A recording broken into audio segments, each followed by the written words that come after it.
आप BSc agriculture से पढ़ाई कर रहे हैं? क्या आपने बीएससी एग्रीकल्चर कंप्लीट कर लिए हैं?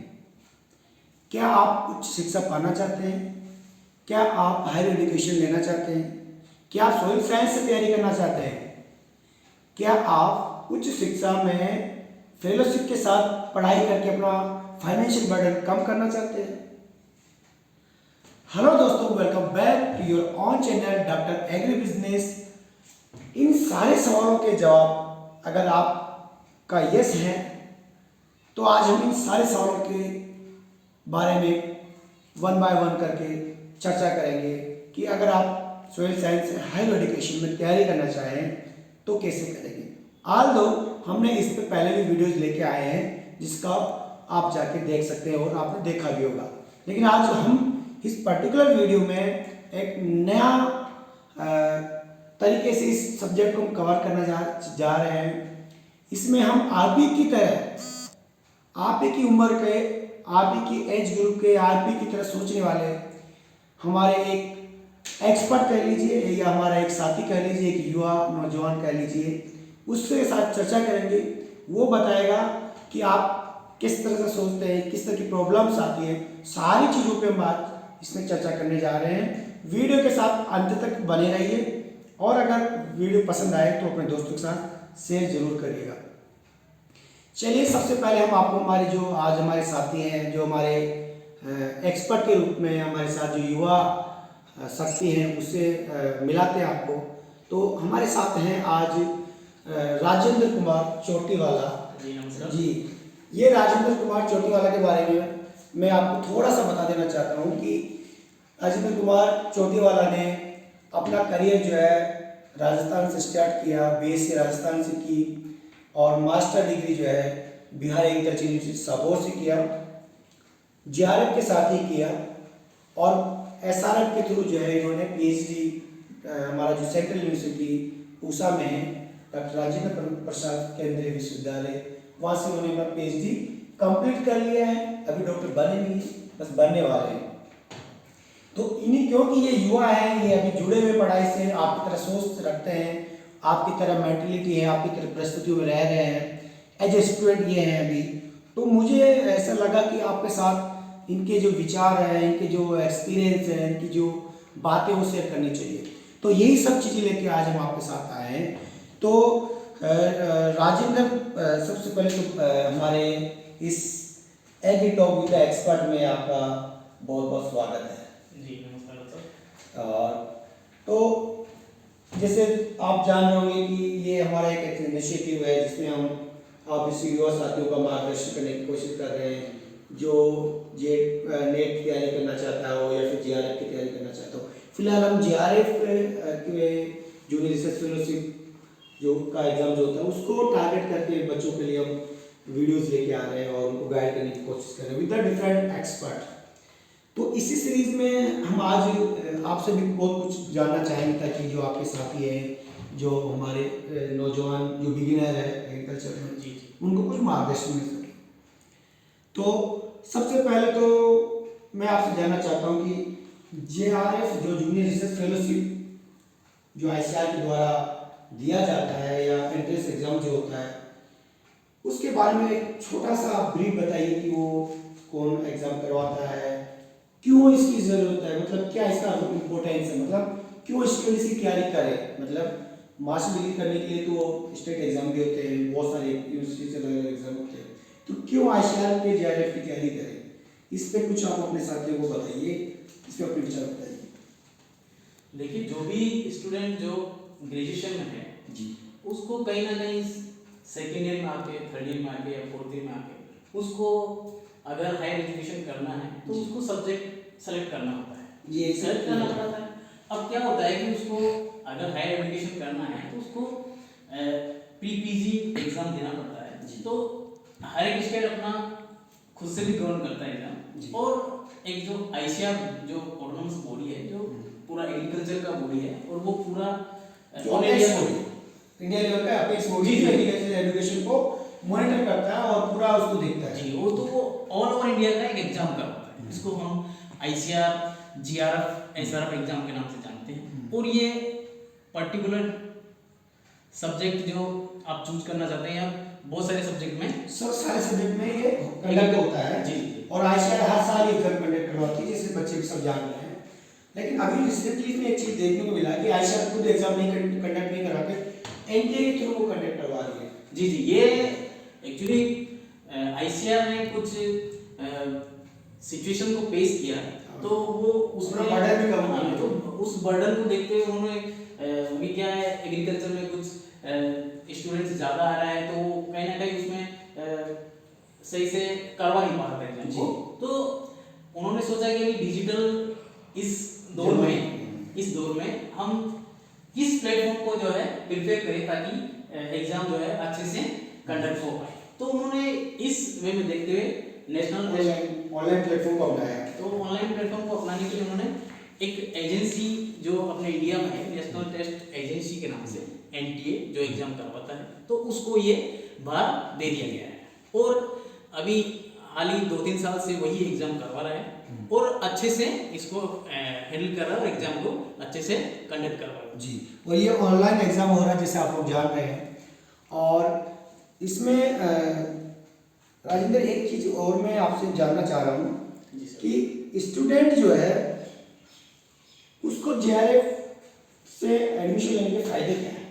जी देखो, जेआरएफ से एडमिशन के फायदे बहुत हैं। जैसे कि पहले तो मैं एक चीज ये बताना चाहूँगा कि जो स्टूडेंट अपने स्टेट का ओनली प्रिपरेशन करता है उसका नुकसान बता दो। उसका नुकसान होता है, फिर उसके बाद फायदे क्या है? तो नुकसान ये होता है कि जैसे हम कोई भी स्टेट का प्रिपरेशन करते हैं, स्टेट के थ्रू मतलब पीजी में एडमिशन लेने के लिए हमने भी किया, तो उसका मतलब एक तरह से नुकसान ये होता है कि हमको कॉमन सब्जेक्ट पढ़ने पड़ते हैं। उसमें हमको एग्रीकल्चर के सारे सब्जेक्ट जैसे सोइल साइंस भी पढ़ना है, इकोनॉमी पढ़ना है, एंटोमोलॉजी, हॉर्टिकल्चर, प्लांट सब पढ़ना है। और जब हमको एडमिशन मिल जाता है, मान लीजिए हमको सोइल साइंस चाहिए तो सोइल साइंस में मिल गया, बट जैसे ही हम आगे चल के जैसे आईसीआर नेट देना चाहते हैं, ऐसा करना चाहते हैं, तो अपना जो बेस है ना वो उस सब्जेक्ट में, उस पर्टिकुलर सब्जेक्ट में अच्छा नहीं रहता है। ठीक है, तो इस रेस्पेक्ट में अगर हम जेआरएफ से तैयारी करना चाहें तो हमको क्या, आईसीआर का एक सिस्टम है कि उसमें आपको जो पर्टिकुलर सब्जेक्ट आप सेलेक्ट किए हैं तो उसी में आपको आगे बढ़ना एग्जाम लिखना होता है। जैसे आप सोइल साइंस से तैयारी कर रहे हैं तो सोइल साइंस की बुकें पढ़नी है आपको, उसी में आपको अपना डीप नॉलेज ले जाना है, तो उसी में आपका पेपर आएगा। ठीक है, तो अब उससे फायदा ये है कि आपको जैसे जेआरएफ के थ्रू आपको कहीं भी एडमिशन मिला, अब आगे चल के आप जो भी आपका सेमेस्टर में एग्जाम चलता है वही चीज़ें आपको पढ़नी पड़ेगी, वही चीज़ें आपको आगे चल के आईसीआर नेट में काम आएगी, वही चीज़ें आगे चल के आपको एसआर में काम आएगी। तो आपके लिए ये जो बेस बनता है ना जेआरएफ के लिए, ये आपको आगे चल के वही बेस काम आता है। जी, ये एक फायदा होगा। और कोई फायदा? और फायदा जैसे कि आप, और फायदा ये है कि आप जेआरएफ में एडमिशन लेते हैं तो आपको फाइनेंशियल जो इश्यू है वो स्टूडेंट लाइफ में ये बहुत ही बड़ी बात है, क्योंकि बहुत सारे स्टूडेंट तो अपना घर से बहुत वीक परिस्थिति से बिलोंग करते हैं और बहुत सारे लोग ऐसे भी होते हैं जो अच्छी स्थिति में होते हैं पर फिर भी घर वाले जो है सफिशिएंट अमाउंट भेजते हैं। तो बहुत सारी चीजें होती हैं, जैसे बुक्स खरीदनी होती है, कुछ एक्सपेंडिचर हो गया और खुद का खर्च होता है, और बाहर पढ़ रहे हैं तो मेस का बिल है, सारी चीज। तो आप अगर जेआरएफ का अच्छे से प्रिपरेशन करेंगे और उसमें आप जेआरएफ का फेलोशिप अगर पाते हैं तो आपको अभी अराउंड 12,600 रुपये मिलता है, जो कि एक स्टूडेंट के लिए सफिशिएंट है, मोर देन सफिशिएंट है। और इस अमाउंट में आप फीस भी पे कर सकते हैं और आपका मंथली खर्च भी निकाल सकते हैं। और तो आप जैसे स्टूडेंट आप जान रहे हैं कि एग्रीकल्चर जो है वो ग्रामीण लोगों का फील्ड माना गया है और हमारी परंपरा रही है, हमारा देश भी कृषि प्रधान देश है, तो इसमें जो स्टूडेंट आते हैं वो मैक्सिमम मेजॉरिटी ऑफ स्टूडेंट जो है वो ग्रामीण परिवेश से बिलोंग करते हैं, रूरल एरिया से बिलोंग करते हैं, तो फाइनेंशियली वो उतने साउंड नहीं होते हैं। तो ऐसे स्टूडेंट्स के लिए जेआरएफ का जो फेलोशिप है वो एक वरदान साबित हो सकता है। इस फेलोशिप को पाकर, मेहनत करके इसको पाकर वो अपना फैमिली पे जो फाइनेंशियल बर्डन पड़ने वाला है उसको कम कर सकता है या खत्म कर सकता है। तो ये एक दूसरा और सबसे बड़ा फायदा मैं पर्सनली इसको मानता हूँ। और इसके अलावा जो फायदा ये भी हो सकता है राजेंद्र कि जैसे आप स्टेट एग्जाम देखे तो स्टेट में पढ़ाई करते हो, जेआरएफ के थ्रू आप अदर स्टेट में जाते हैं तो वहाँ का एक आपको एक अलग माहौल मिलता है, अलग सीखने को मिलता है, एक नया एक्सपोजर मिलता है, नई यूनिवर्सिटी को देखने का मौका मिलता है, नए टीचर से पढ़ने का मौका मिलता है जी। तो नए लोगों से मिलने का मौका, तो कहीं ना कहीं ये लर्निंग का एक नया प्लेटफॉर्म भी मिलता जी है। बिल्कुल बिल्कुल। देखो जैसे हम राजस्थान में क्या देखते हैं भाई, खरीफ में बाजरा होता है, सरसों होता है, और मूंग होता है, ये सब होता है। रबी में क्या होता है, गेहूं होता है या फिर कुछ और फसल ले, सरसों ले लीजिए, ठीक है। बट जैसे मेरा जेआरएफ के थ्रू मेरे को बिहार एग्रीकल्चर यूनिवर्सिटी सागौर मिला, तो वहाँ गए तो पता चला कि मैं यहाँ आके राइस का क्रॉप, चावल को पहली बार देख रहा हूँ, ठीक है। तो ये मेरे लिए नया हो गया। अगर तुम नहीं आते तो तुम शायद जी केवल किताबों में पढ़ के रह और दूसरा चीज ये भी देखने को मिला कि जैसे यहाँ का जो वेदर है, जैसे राजस्थान में बारिश बहुत कम होता है, इधर पता चला कि यहाँ बाढ़ की परिस्थितियां हो जाती है, तो बाढ़ की परिस्थितियों में कौन सा जो फसल है वो कैसे ग्रो करेगा, लोलैंड अपलैंड वाला कंसेप्ट यहाँ सीखे होंगे। तो यहीं पे जो सीखने को मिला कि हम किताबों में पढ़ते थे कि बाढ़ की परिस्थितियां कैसी होती है कैसी नहीं होती, हमको नहीं पता, बट यहाँ से बाढ़ देखे के आप जान रहे हो। जी। तो बहुत सारी चीजें यहाँ सीखने को मिली। और दूसरा चीज ये भी कि आप जैसे ही राजस्थान से इधर शिफ्ट हुए तो एक इंडोगैमेटिक प्लेन जो प्लेन है, मतलब इसमें आपको सोइल का स्ट्रक्चर, उसका जो टेक्सचर, सब कुछ अलग मिला, तो ठीक है। और यहाँ का सोइल का जो प्रॉपर्टीज है वो क्या है, वो क्या ग्रो कर सकता है, ठीक है। और राजस्थान में जो था वो क्या ग्रो कर सकता है, और इस मिट्टी में और उस मिट्टी में क्या पोटेंशियल है, तो ये सब चीजें सीखने को मिलती है। कहने का मतलब ये हुआ कि जब हम एक स्टेट को छोड़ते हैं या एक यूनिवर्सिटी को छोड़ते हैं तो बहुत सारी चीजें हम ऑटोमेटिकली सीखते हैं जो कि हम अपने स्टेट या अपने यूनिवर्सिटी में रह के कभी नहीं सीख सकते। इसलिए यहाँ पे मेरा भी एक सजेशन कह लीजिए वो रहेगा कि एक डिग्री अगर आपने बीएससी अगर अपने स्टेट से की है तो एमएससी या पीएचडी बाहर से करिए। ये बड़े बड़े साइंटिस्ट भी बोलते हैं, बड़े बड़े हमारे गुरुजी लोग भी बोलते थे, और इसके फायदे भी होते हैं। तो राजू भाई ये तो एक चीज हो गया कि उसके बेनिफिट हो गए। अभी हम आपसे, क्योंकि आप सोशल साइंस में पीएचडी अपना जस्ट खत्म किए हैं और अभी आपका वाइवा होने जा रहा है, कुछ दिन बाद आप डॉक्टर हो जाएंगे, और तो इसमें हमको आपसे एक चीज और जानना था कि अगर मान लीजिए कोई यूजी के बच्चे अगर जेआरएफ की तैयारी करना चाहें तो उसको वो कितना समय लगता है, कितना समय आपके साथ कि काफी सफिशिएंट है, प्लस वो कि मतलब कौन सी बुक्स पढ़ें, किस तरह की प्लानिंग करें, इस पे आप कुछ बताइए थोड़ा सा। जी मैं कहना चाहूँगा कि जो ग्रेजुएशन में जो सेकेंड ईयर, थर्ड ईयर और फोर्थ ईयर होता है, तो मेरा ये मानना है कि आप सेकेंड ईयर अच्छे से कंप्लीट कर लीजिए, और आपको उस दौर में 2 साल के दरमियान अगर आपको सब्जेक्ट अच्छा लगा है, आपको उसमें बेस अच्छा है, जैसे आपको सोशल साइंस में तैयारी करनी है, आपको पता चला आप केमिस्ट्री अच्छे से पढ़ के आए, तो सोशल साइंस में क्या है कि केमिस्ट्री बायोलॉजी का एक रोल है, तो आपको लगा कि मेरे लिए सोशल साइंस अच्छा है, मेरा केमिस्ट्री भी अच्छा है, मेरा बायोलॉजी भी अच्छा है, तो यू कैन सिलेक्ट। अगर आपको फिर भी चूज करने में दिक्कत आ रहा है तो आप थर्ड ईयर में जाइए, थर्ड ईयर में आप कुछ और सब्जेक्ट पढ़ेंगे, तो उससे भी आपको हो सकता है कि आपको और कुछ नया सब्जेक्ट इंटरेस्ट आ जाए, आप और आपका डिसीजन और क्लियर हो जाएगा, नहीं अभी तो मुझे इसमें इंटरेस्ट आ रहा है तो मैं इसी लेने लगा। और बहुत सारी चीजें ऐसी होती है कि जैसे स्टूडेंट को थर्ड ईयर में आके भी नहीं पता चलता है, वो सोचता है कि मुझे लगता है कि इसमें करना चाहिए, इसमें करना चाहिए, वो रहता है, ठीक है।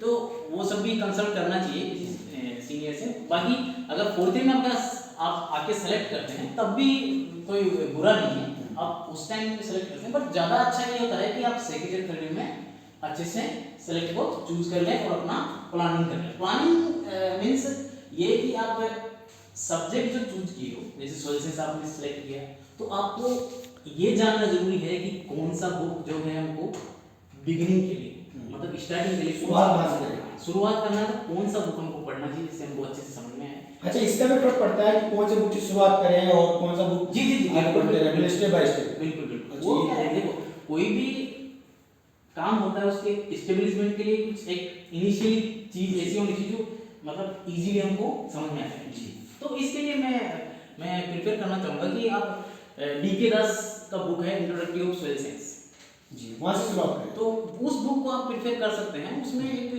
बेसिक चीज़ें हैं, उसको एकदम समझाया गया अच्छे से, और उसके बाद आप फॉलो कर सकते हैं। जैसे आप महीना 2 महीना उसमें निकाल लिए, बुक को अच्छे से पढ़ लिए, उसके बाद आप क्या बोलते हैं मुखर्जी पे जा सकते हैं, जो कि text book of soil science है, उसमें भी बहुत अच्छा चीज़ समझाया है।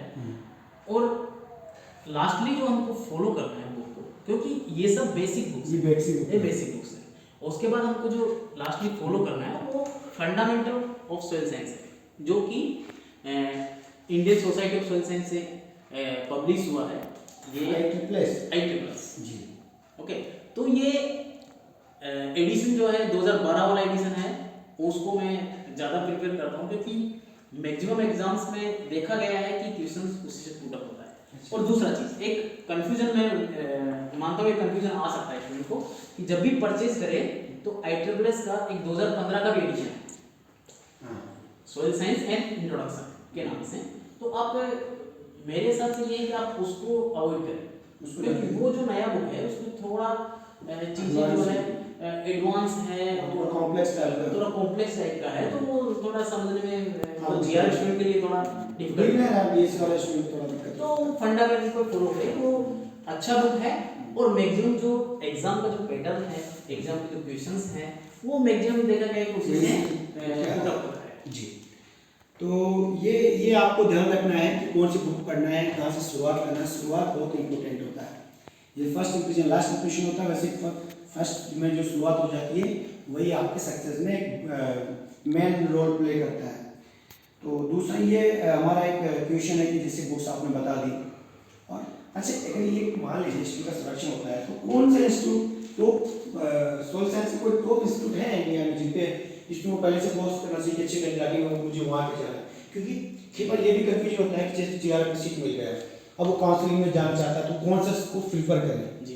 तो इसमें भी कुछ बोलना चाहिए। जी बिल्कुल, ये चीज़ ऐसा है। देखो, आपको UG में जैसे आपका GRF हुआ, तो GRF होने के बाद में क्या होता है कि एक डाउट ऐसा आता है कि हम पूरे इंडिया के कॉलेजेस यूनिवर्सिटीज़ को तो अच्छे से जानते नहीं ना जी।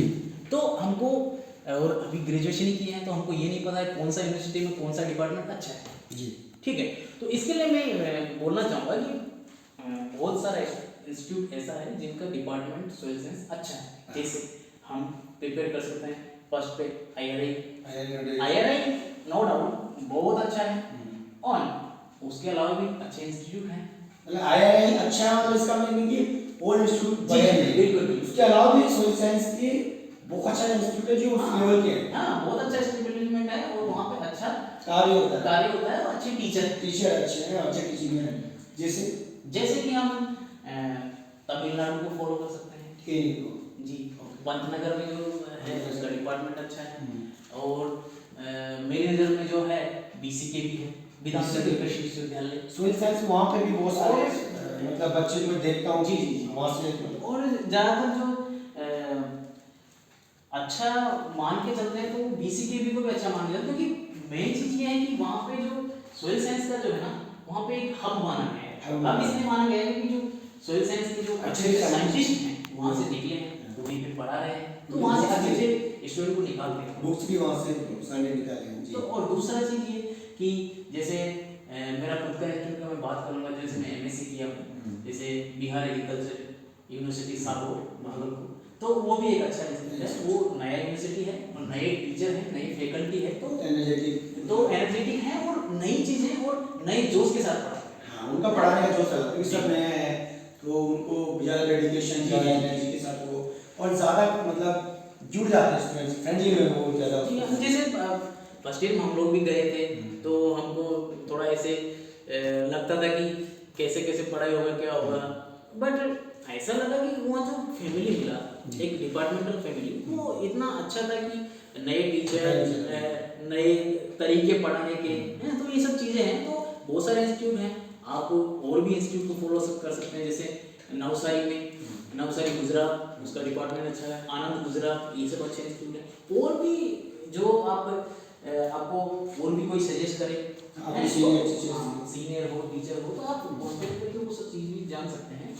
तो यही मैं आपको बताना चाह रहा था कि ये आपको एक गाइडेंस दे रहे हैं कि ऐसे इंस्टीट्यूट जो है इनके हिसाब से जो है बहुत बेहतरीन लेवल के हैं, और वहाँ पे IRI मान लीजिए नहीं मिलता, क्योंकि IRI तो लिमिटेड सीटें हैं।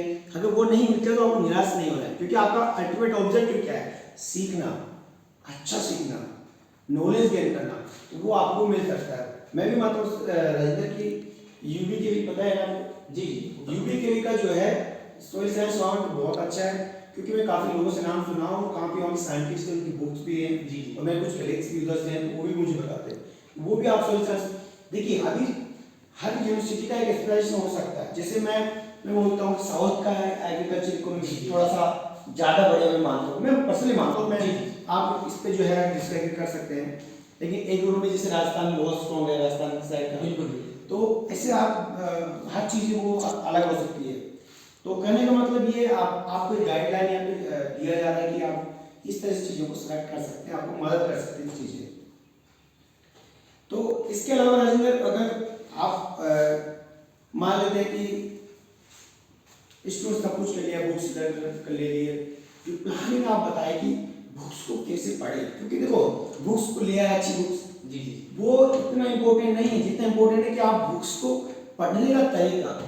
क्योंकि अभी तुम खुद भी पढ़ रहे हो और अभी इससे पहले तुम पढ़े हो, तो किस आपको क्या लगता है कि कैसे एक BSc UG के स्टूडेंट को, क्योंकि जिसका बेस बहुत स्ट्रॉन्ग नहीं कह सकते हम, या जिसका इंग्लिश बहुत अच्छा नहीं है, तो उसको किस तरह से बुक्स को पढ़ना चाहिए, किस तरह से शुरुआत करके मतलब आगे बढ़ना चाहिए धीरे धीरे? जी बिल्कुल। जैसे कि मैं इस क्वेश्चन का अच्छे से जवाब दे पाऊंगा शायद, क्योंकि मैंने ये सब चीज़ फेस किया है। क्योंकि बहुत सारा जैसे राजस्थान में आप लेके चले, बहुत सारे स्टूडेंट ऐसा होता है जो इंग्लिश का जो बिगिनिंग है वो GRF का एग्जाम से करता है जी, उसका प्रिपरेशन। जैसे कि मैं खुद ही जब स्टार्टिंग जब किया तो DK दास बुक पढ़ रहा था, उस टाइम में मेरे को बहुत सारी स्पेलिंग्स का मतलब नहीं पता था। तो आपको वो सब चीज़ों के लिए आपको डिक्शनरी फॉलो करना है और अच्छे से समझना है। और दूसरा चीज़ कैसे पढ़ना है, तो आप प्लानिंग किए, उसके बाद बुक सेलेक्ट कर लिए, उसके बाद आपको ये जानना है कि कैसे बुक को पढ़ना है ताकि हमको एक अपना बेस और कंसेप्ट क्लियर हो। तो आपको बुक को शुरू से फर्स्ट वाले चैप्टर से ये चीज़ देखना है कि टर्मोलॉजी में कैसे वो टर्मोलॉजी को डिफाइन करता है। तो टर्मोलॉजी को फर्स्टली हमको समझना है, बेसिक टर्मोलॉजी आपको पहले अच्छे से समझ लेंगे। जैसे हम सॉइल साइंस की बात करें तो सॉइल को कैसे डिफाइन कर रहा है, सॉइल साइंस क्या है, सॉइल क्या है, हैं। और दूसरा चीज़ इनमें भी बहुत सारी चीज़ें, जैसे हम कहीं भी सॉइल साइंस शुरुआत जब करेंगे तो वहाँ पे एक ही चीज़ें जो ज़्यादातर मोस्टली चीज़ें आती है, टेक्सचर आएगा, स्ट्रक्चर आएगा, ये सब चीज़ें। तो ये सब चीज़ें जानना क्या है कि आपने सॉइल्स जान लिया, सॉइल साइंस क्या है, सॉइल टेक्सचर क्या है, सॉइल स्ट्रक्चर क्या है, ऑर्गेनिक मैन्यूर्स क्या है, फर्टिलाइजर्स क्या है, और सॉइल की टाइप क्या है, ताकि अपना ये बेसिक चीज़ें क्लियर हो कि जैसे एसिड सॉइल है तो वहाँ पे कौन सा क्रॉप है, और वो क्रॉप है तो वहाँ पे क्या मतलब वेदर कैसा होगा। तो ये सब चीज़ें क्लियर रखना। तो ये सब चीज़ें समझने के लिए आपको शुरू से स्टार्टिंग से अच्छे से टर्मोलॉजी को क्लियर करते चलना। अच्छा, इसमें ये भी ध्यान रखना है स्टूडेंट्स आपको कि टर्मोलॉजी क्लियर करते हुए पूरे बुक को पढ़ना है, प्लस आपको उस चैप्टर को साथ में साथ रिवाइज करना। जैसे चैप्टर खत्म हुआ आपको रिवाइज करते रहना है, ठीक है। और अगर हो सके तो आप नोट्स ही बनाइए इसका। इससे आपको भले सिलेबस कवर होगा, लेकिन वो आपको एक परमानेंट मेमोरी में आपके जाता रहेगा, और फिर आपको बहुत ज़्यादा दिक्कत नहीं होगी सेकेंड और थर्ड टाइम जब उसको आप पढ़ोगे तो। अच्छा, यहाँ थर्ड टाइम से याद आया कि एक इसी बुक्स को, जैसे आप सोयल साइंस का DK दास बता रहे हैं, इंट्रोडक्टरी सोयल साइंस बोले उसका, तो उसको कितनी बार पढ़े हैं? देखो, पढ़ने का ना ऐसा है कि आप जो बुक एक बार पढ़ लिए जी, उसके बाद सबको ऐसा नहीं है कि मतलब अपना रिटेंशन पावर होता है, मतलब मेमोरी अपना एक मेमोरी, ठीक है। तो किसी का 20% होता है, किसी का ज़्यादा होता है, किसी का कम होता है, तो वो सब मैटर नहीं करता, आपको कितना मेमोराइज है, ठीक है। और दूसरा चीज़ ये, आप उसको जब भी रिवाइज करें इस बेसिस पे करें कि हमको जो नया टर्म आएगा उसको फिर से सीखना, ताकि आपको जो याद नहीं हो रहा है, इसका मतलब क्या है, वो टर्मिनोलॉजी हमको याद नहीं हो पाई या समझ में नहीं है, इसलिए याद नहीं। तो आपको उसको और समझना है, एक बार फिर समझना, ठीक है। और दूसरा चीज़ ये कि आप जैसे ही दूसरा बुक के लिए जाओगे तब भी टर्मिनोलॉजी तो वही आएगा, इसलिए आप ये जो इस बुक में जो टर्मिनोलॉजी है उसको क्लियर करना है पहले, ठीक। और आप हो सकता है आप रिवाइज को हैंड टू हैंड कर सकते हैं, या फिर दूसरा बुक आप फॉलो कर सकते हैं। दूसरा वैसे फंडामेंटल ऑफ सोइल साइंस है, उसको अच्छे से पढ़ लिए। उसके बाद आप इंट्रोडक्टरी को दोबारा फिर से आप रिवाइज कीजिए जी। रिवाइज करेंगे, उसके बाद आपको बहुत सारी चीज़ें ऑटोमेटिक आएगी, बहुत सारी चीज़ें नई देखने को मिलेगी, जबकि सेम बुक है। बट ये जो नई चीज़ें आएगी वो फिर से इस मेमोरी में घूमेगी और रिवाइज हो जाएगी। तो ये तरीका है कि आप जितना रिवाइज करोगे उतना अपना परमानेंट मेमोरी में वो चीज़ें जाती रहेगी और कंसेप्ट भी क्लियर होता रहेगा। और जैसे जैसे चीज़ें जो है परमानेंट मेमोरी में जाएगी, चीज़ें क्लियर होती जाएगी, आपका कॉन्फिडेंस बढ़ जाएगा।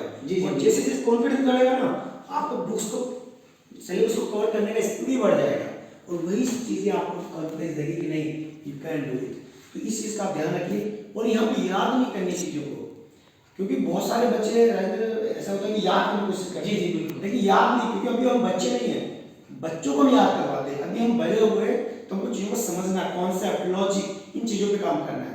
वो समय लगता है लेकिन आ जाता है। किसी चीज़ को ऐसा बोलते हैं कि 3 बार जब तो हम पढ़ते हैं तब वो हमको समझ में आ जाती है। अब वो कोई मेरे जैसा कमजोर हो तो 4 बार पढ़ना पड़े, वो अलग बात है।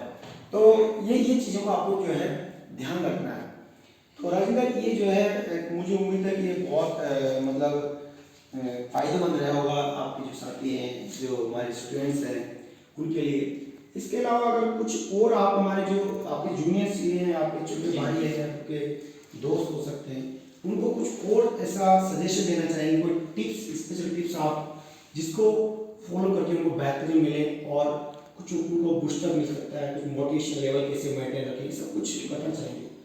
तो बहुत सारी चीज़ें हैं, बट मैं कुछ चीज़ों को यहाँ पर जोड़ना चाहूँगा। जैसे कि हम लोग जैसे पढ़ रहे हैं, कभी कभी ऐसा रियलाइज होता है कि अरे इतना पढ़ने के बाद क्या होगा क्या नहीं होगा, ये चीज़ें आती है और कोई दिक्कत नहीं, वो है ये तो अपना नेचर है, ह्यूमन नेचर है। तो ये सब चीज़ें कुछ नेगेटिव चीज़ें आ जाती है, बट हमको ज़्यादातर पॉजिटिव चीज़ों को ये सोचना है। और नेगेटिव चीज़ें सबको आती होगी, जो पोस्ट करता होगा उसके भी आती होगी। बिल्कुल सबको आती है, ये होता है, ये ह्यूमन नेचर है ना। तो हमको क्या करना है, देखिए बुक आप पढ़ लिए, उसके बाद आपको नर्वस फील हो रहा है, तो आप कुछ मत कीजिए।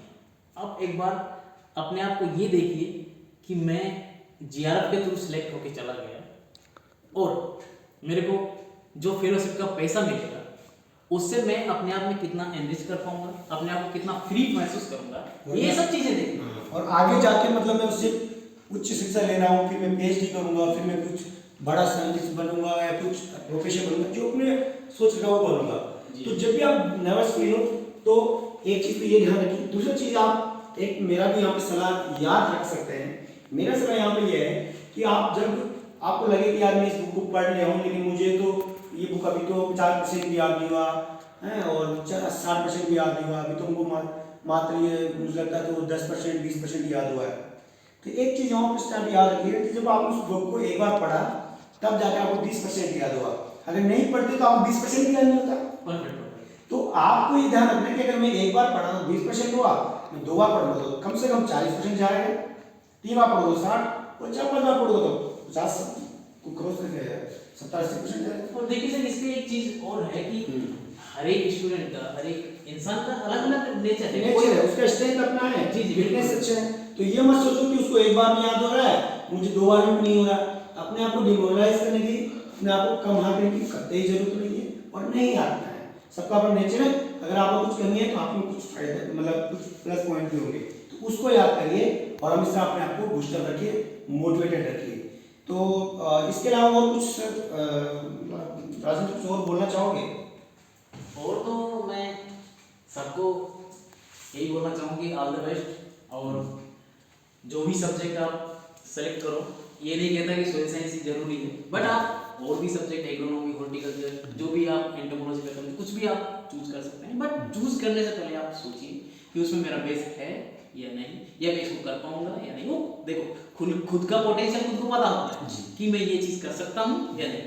तो इन सब चीज़ों को अपने से मूल्यांकित करके, इवैल्यूएट करके और कुछ सजेशंस लेके आप अच्छा सब्जेक्ट चूज करें अपने मनपसंद का, और उसमें 100% देना और अपना बेसिक चीज़ों के हिसाब से और अपना 100% देना है और जीआरएफ लेना ही है, बस यही सोच के घुसना है। जी। तो यहाँ पे एक चीज मैं और बता दूं कि जब राजेंद्र बोल रहा था कि आप सबका अपना वीकनेस और स्ट्रेंथ होता है, तो एक चीज मैं बता दूं, जब भी आप सब्जेक्ट सेलेक्ट करो तो आप उसमें बहुत सारा कंफ्यूजन की जरूरत नहीं है। सिंपल सा आपको 2-3 स्टेप फॉलो करना है। एक तो आपका इंटरेस्ट को देखना कि आपका इंटरेस्ट कौन सा सब्जेक्ट पढ़ने में आता है। दूसरा देखना कि कौन सा सब्जेक्ट आपको आसानी से समझ में आता है।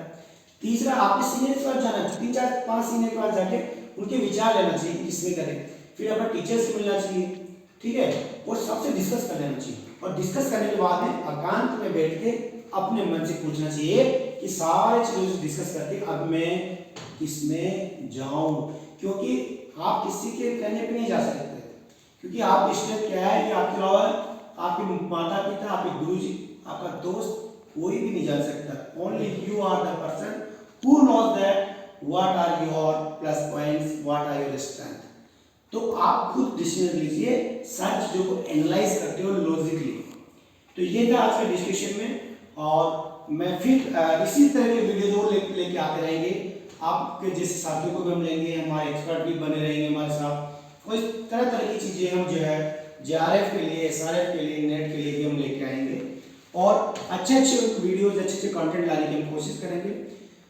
वीडियो अगर आप लोगों को अच्छा लगे या अगर खराब भी लगे, कुछ सजेशन आप देना चाहे तो आप कमेंट बॉक्स में दीजिए।